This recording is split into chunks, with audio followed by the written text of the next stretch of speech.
Okay, now today we'll discuss conditional probability. The idea of conditional probability is that, well, if we have additional information, this will change our prediction of how likely or unlikely something would happen. So let's take a look at this question. Suppose that a family has two children, and if they are not both girls, and what is the probability that exactly one is a boy? Well, first of all, let's take a look at this question in such a way. Suppose we don't have this condition, not both girls condition. So if that's the case, we have four different combinations: boy, boy, boy, girl, and girl, boy, and girl, girl. And those would be equally likely. So without the condition that they're not both girls, the probability for exactly one being a boy is 1/2. We did this similar calculation before. Now, here we assume that this case is impossible. So they're not both girls. So here, now we have only three cases left: boy, boy, boy, girl, and girl, boy. And they are equally likely. So these two would satisfy the condition that exact one is a boy. So the answer will be 2/3. The answer will be 2/3. And here we like to give the following notation. P of A with the small vertical bar B means the probability of the event A given that the event B occurs. So assuming that B is true, then we find the probability of A. So here, now let's take a look at another example. Suppose in the family of two children, the second child is a boy. Again, let's list first of all the possible combinations: boy, boy, boy, girl, and girl, boy, and girl, girl. Now, we wanted the second child being a boy, so we like eliminate these two cases. Now we have only two cases. What's the probability that this family has exactly one boy? The answer is 1/2. That's one out of the two cases. All right, so now let's discuss this conditional probability formally. Here, there is a famous Bayes formula. P of A given B is P of A and B divided by P of B. So let me just draw a diagram illustrating why this is true. Suppose there are two events. They are not necessarily mutually exclusive, of course. And this is A, this is B, and they're in the middle. This is A and B. They're both true. And B, so is the one in the middle. So now, given B, or in other words, given that this thing B would happen, now what's the probability of A? Now, if you think about that, the probability of A is this area, which is A and B, because the other side is impossible, as B for sure happens, divided by the total area in B. That represents the probability in B. So here we'll use this area, A and B, divided by the total area of B. So here, once you have this understanding, and this formula will be easy to remember. So now let's think about in the population of adults, let's say proportions of people in various marital status are single, 30%, by the way, single means never married. Divorce is a different category, and married is 50%, and divorce is 20%, and we don't consider widowed or others. So now a person is selected at random. Of course, if we just select a random person, the probability for that person to be single is 30%. But now if we know that the person is not divorced, so here that A, B is single, and B means not divorced, we wish to find P of A and B. Now, this is given by P of, we wish to find P of A given B. So here, let me just erase this, P of A given B. And given that the person is not divorced, now we will use P of A and B divided by P of B. So the person of being not divorced and single. By the way, this one really means the same thing as single because single implies not divorced. And so here for the numerator, you put 0.3%, I mean 0.3 or 30%. And now for the denominator is P of B, not divorced. Divorced is 20%, so not divorced would be 1 minus 0.2, or in other words, 0.8. So the answer would be 3/8, or in decimal form, would be 0.375. Now let's consider another example like this. And suppose, well, we look at this daily lottery before. Remember that 3 numbers were generated at random, and the probability for each of the combination of numbers is 1 out of 1,000. And suppose that we see the number 666, and that one happens with the probability of 1/1,000. However, suppose that we somehow messed up with this machine, we cheated, we made sure that only the number 4 and 6 can be produced. Only the number 4 and 6 can be produced. If this happens, and we would like to find out the probability of picking 666. So here's A means 666 is the winning number, and B means only 4 and 6 appears. So we want to find A given B, the probability. Now, again, this one is equals P of A and B divided by P of B. Now, P of A and B is, well, here, 6 is a winning number, which implies that only 4 and 6 appears. So this is 1 out of 1,000 in the numerator, and then divides by the denominator, P of B. Well, only 6 and 4 and 6 appears.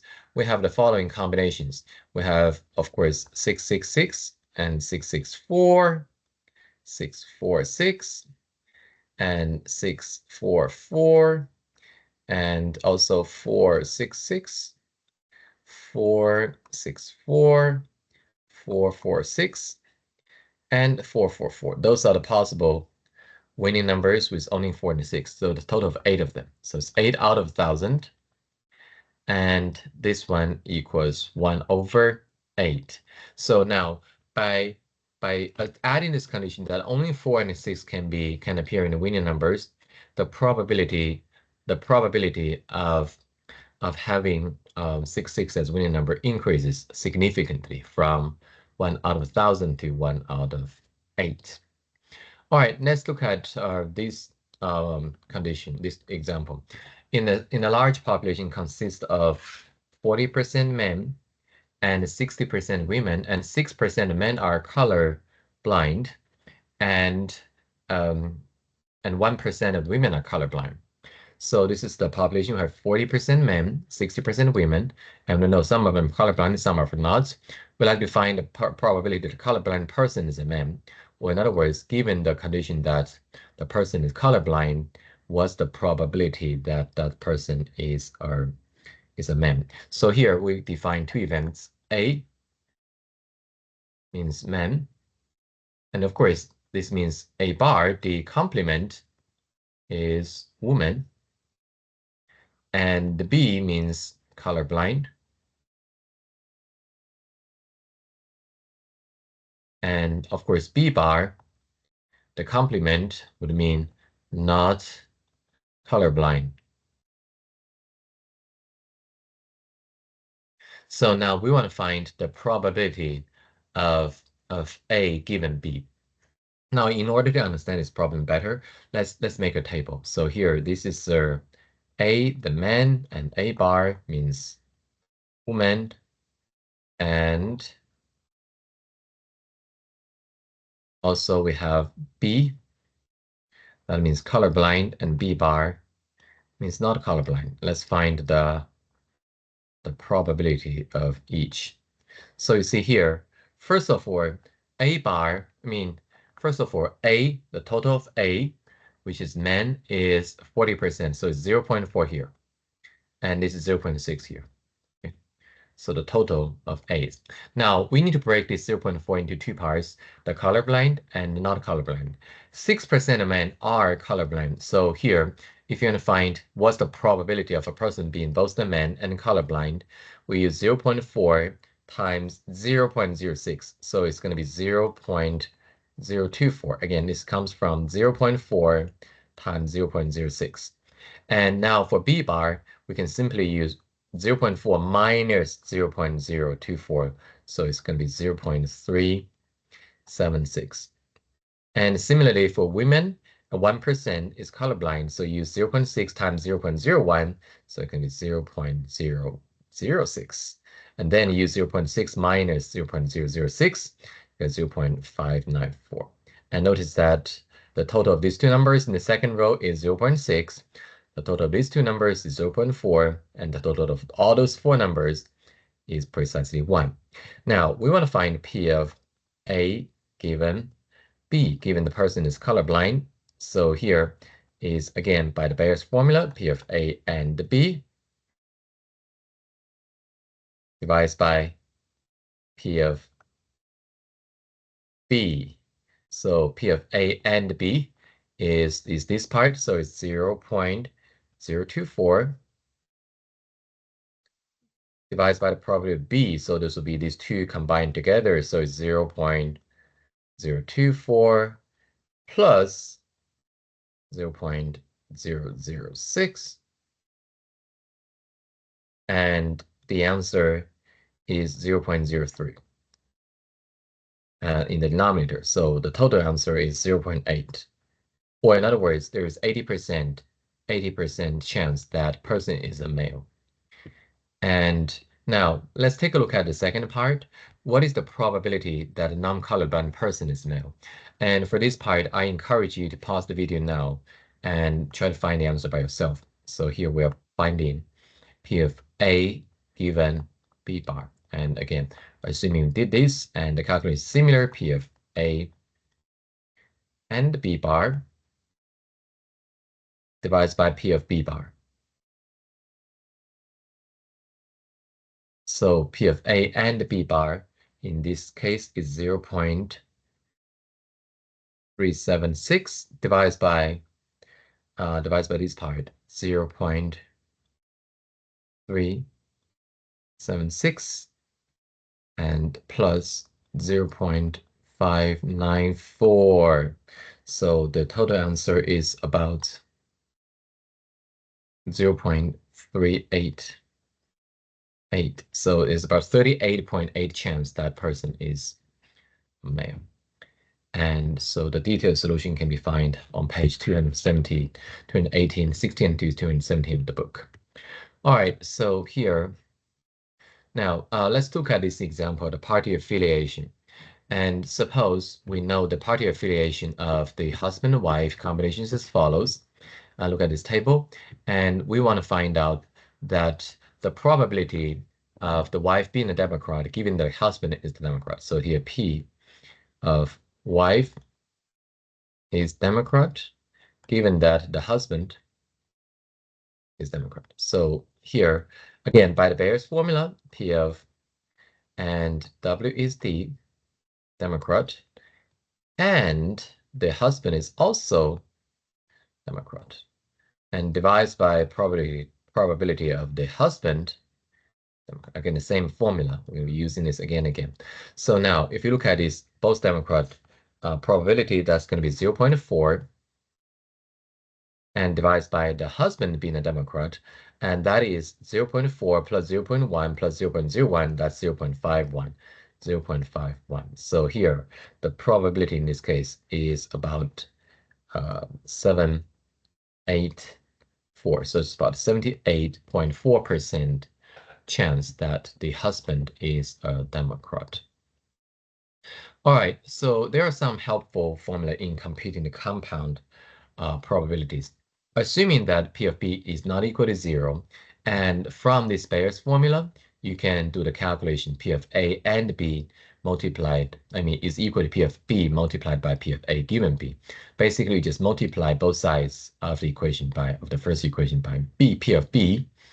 And similarly, of course, the position for A and B are completely symmetrical. So P of A and B can also be calculated by P of A times P of B given A. And so if let's look at this example. Suppose you have two fuses randomly chosen from a box of 4 fuses. Find the probability that both are good. So A means we did this before, and the first is good. And then the B is second is good. And now we're going to find the P of A and the B. And by our discussion before, this is P of A times P of B given A. So P of A is, well, if you have 4 fuses and 2 of them are good, so I mean, actually 3 of them are good, so it's 3 over 4. Now you chose a good one, assuming A happens. Now the 3 fuses left and 2 of them are good, so it's times 2 over 3. And this will give you 1/2. So that's the probability that both of them are good. We can actually generalize this to the chain rule, and with the 3 events, P of A and B and C. So here is P of A and B and C. That is calculated by, first of all, the first term is P of A times P of B given A times P of C given A and B. You can also generalize this to multiple events, more than 3. But for our course, for our purpose, we'll start at 3. So suppose a box contains 12 eggs, and 4 of them are bad. So here there's good one. There were 8 of them. And there were 4 bad ones. And of course, assuming that they all look alike, we don't know which one is which. Find a chance that if we choose 3 of them, all of them are good. So A means the first one is good. B is the second one being good. And C means the third one is good. And now we want to find these, and I'll just continue our discussion here. The first one being good is P of A, which is 8 over 12, and times, given that the first one is good, now what's the probability of the second one also being good? Now you have 7 good ones left from 11 eggs. Now, assuming that you also choose the second one being good, now you have 6 good eggs left from 10 eggs. So the probability eventually is about 0.255, or a little bit over 1/4. So the chances of all of them are all good is not that high. All right, so let's take a look at independence of A and B. When A and B are independent, we conclude that P of B given A is the same thing as P of B. Well, what this means is, if you think about that, the left-hand side is the probability of B given that A happens. The right-hand side is the probability of B. So basically, this equation means whether A happens or not, it doesn't affect the conditional probability of B. If A happens, it's this much. If A doesn't happen, it's this much. So in the next example, as they come off the production line, let's say 10% of the radios are defective. Find a probability that among the next 3 radios, exactly 1 is defective. So here, if you want to find the probability that exactly 1 is defective, and well, you notice that there are actually 3 cases. You can have a defective and then a good one and good one. You can have a good one and defective one and good one. You can also have a good one, and then a defective one. So if you want to find the probability of exact 1 is defective, you need to do the probability of all those 3 events and add them together. And notice that all different radios are independent. So this is P of D times P of G times P of G. So the first term is this. And the second one is really P of G times P of D times P of G. The third one is P of G times P of G times P of D. They're all the same. They're all the same as the first term. So we simply multiply this by 3. The first one being defective is 10%, so it's 1 over 10. The second one being good, so that's 9 over 10. And then times another 9 over 10 times 3. So at the end of the day, you're going to get the answer is 0.243. So it's about 24.3% chance that exact one is defective. All right, let me just say a few words about random variables. Random variables are the numbers generated by the probabilistic experiments. And so let's take a look at the example. Suppose for a population a size of n equals 10, let's say 4 items have special quality. Let's say if you want to have 10 people and 4 of them are male, and if you want to choose 5 of them are drawn randomly without replacement. And now we can observe what's the proportion of male in this sample. And of course, we know that the number of males in this sample of 5 can be anywhere between 0 and 4. It can't be 5 because only 4 of them in this population. So now, because 0, 1, 2, 3, 4 items with a special quality can be drawn, the possible value for the observed proportion would be 0, 0.2, 20%, that corresponds to 1, and 40%, that corresponds to 2, and so on. And the value 1 can't occur. So here we can list this in the following table. The value of p bar happens with the following value, and p bar equals 0 corresponds to the probability 0.24. By the way, how we get these numbers is not specifically given, is given here for this moment. Okay, so and probably p bar equals 0.2 is this, and so on.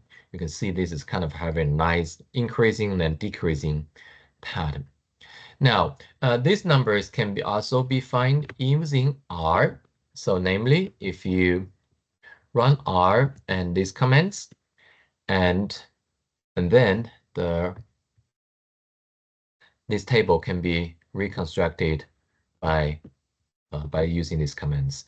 And so don't worry too much about the detail of this command and as far as how everything works, but I just want to show you that we can actually reconstruct the table. By the way, this P should really be P bar, but I'm not sure how to print a P bar in the results. So just understand that this P part, this P should really be a P bar right here.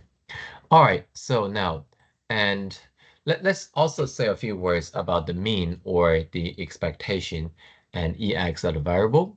And well, here for computing the mean of X, we just multiply each of the possible outcome by its probability, and then we can add its event products to get the mean. So for example, here, well, EX is equal to the sum of each of the value times the probability. So for example, in this case, that'll be 0.000, and that's the value 0, times the probability, which is this. And then, of course, we get a 0, but we don't stop here. We just add each of the probability, this number, times its corresponding probability. So this is the number right here, and then plus the next one, and times the probability. And we just keep doing this for all of them. And by the way, this table doesn't show the value p bar equals 1 because that's not theoretically possible, as that will require five males in the sample, which is not possible as there will be only 4 of them. Okay, so this one times this, and eventually you can find the probability equals exactly 0.4. That equals to the true proportion of males in this sample. So see here, 0.4 is the true proportion. This will be the unbiasedness. And so we did this example. And also we can do the variance. And the variance is for each of X, we can compute the deviation from the mean, and then we square the deviation, and then we multiply each of the deviation by the probability. And we just add this up. And if you need the standard deviation, just take the square root. I'll show you how these things work in. So basically we go back And now for this value of p, we subtract by the true mean or the expectation, and then we square it, and we just square it. And of course, I'm sorry, I need to actually do this for every term. So it's minus 0.4, and then square it. And well, actually, this is the probability. I need to do this one, minus 0.4, and then square it. Square the results. And this one, minus 0.4 will actually give you 0, but I will just write it down for completeness of the solution. And also we can minus this one by 0.4, and then square it. And then this one, the last one, minus 0.4, and then square it. You see here, what have we done? We're basically for each of the values of p bar, we subtract it by the true mean 0.4, and we square it, and then we multiply the corresponding probability by the probability. So and so on. We just keep doing this for all the terms, and eventually we get the answer 0.26666. And by the way, the textbook does show a slightly different answer. That's because of rounding error. And then you can take the square root of this number. So it's this total number. Oops. And so it's this number right here. And I can just copy this number and then take the square root. I believe it's sqrt command for the square root. And this will give you the standard deviation, which is 0.163. So that's the standard deviation. Again, remember that the largest of the standard deviation is means that the numbers are more spread out. The smaller it is, it means the number are more concentrated. All right, thank you very much for watching. I will see you in the next chapter.